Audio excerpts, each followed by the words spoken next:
ॐ पितृगणाय नमः।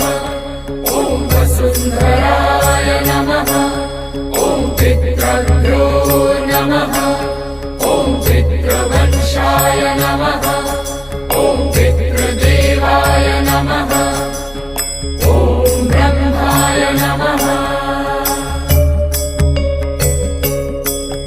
ॐ पितृगणाय नमः। ॐ वसुन्धराय नमः। ॐ पितृभ्यो